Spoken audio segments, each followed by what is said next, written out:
Hi, I'm Lori Carlson, dietitian with Healthy Teaching Kitchens. Even if you're used to wielding a knife from your duties in service, feeling confident about using a chef's knife in the kitchen can take some practice. You only need a few essential items to prepare and cook delicious food, and good knife skills is one of them. Holding your chef's knife properly is key to using it effectively and safely. To get the proper grip, balance the handle in the palm of your hand and wrap your lower 3 fingers around the handle. Then pinch the bolster of the knife with your thumb and with your index finger. That's to ensure good control and to prevent slipping. See, if I move the handle up and down, it stays firmly in my hand, whereas if all of your fingers are wrapped only around the handle, can easily move and slip up and down.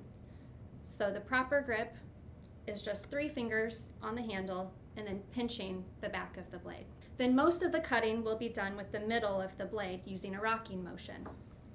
And you may find that keeping the tip of the blade on the cutting board will help aid in stability. So let's practice on some herbs. You see, I've already prepped my area with a clean cutting board, a sharp knife, I've washed my hands, and I've washed my produce. Adding fresh herbs to a dish instantly brightens up the flavor and attractiveness.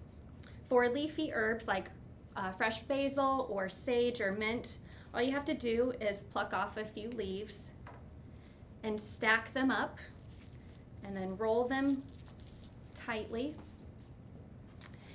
And then we can just cut across. Now you'll see that with my non-knife hand, I'm able to hold the food to prevent it from slipping around, and that my fingertips are curled under. So I'm kind of using like a claw grip to keep them safely out of the way, but I'm still able to hold the food steady.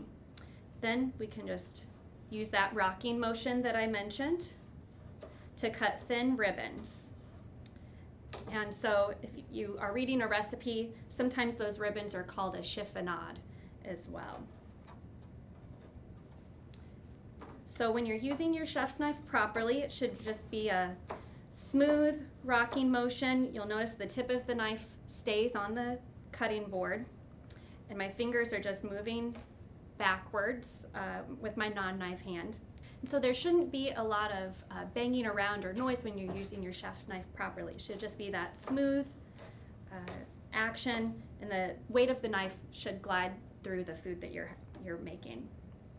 So let's move on to practicing with some parsley. So these have been cut off the stems already, and they're a little bit less manageable, but we can use that same technique of just rolling them up in a tight bundle and cut across them as well.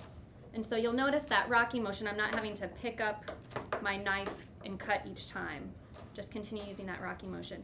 If you're needing a finer mince, you can take your non-knife hand and rest it on top of the blade so it's safely out of the way, and then just rock back and forth, and that gives you that finer mince that you might be looking for.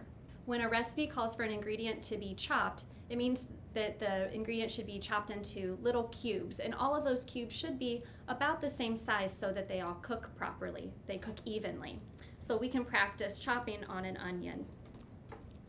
So again, using that claw grip, we'll just cut the top off. And then that gives us a nice flat portion that we can rest on the cutting board to prevent it from rolling away from us. Then we'll need to cut down the middle, and see how my hands are holding it, they're forming an arch. The knife blade is able to go down with my fingers safely out of the way, but I'm still having a secure grip on the onion. And then that allows us to peel the onion more easily. We'll pick up our knife using that grip that we talked about, and we need to slice down, making thin strips just with the tip of our knife. We're essentially cutting sticks. And you'll be careful not to cut through the back of the onion because that's what's holding all of the rings together. So once we have our sticks, then we can cut across, and then we have our rough chopped, all of those little cubes. So there you have our prepared aromatics of herbs and onions ready to go for your next recipe. Having good knife skills and practicing them in the kitchen can improve your overall experience cooking and preparing delicious foods for your family. I hope you have fun practicing. Thanks for joining me.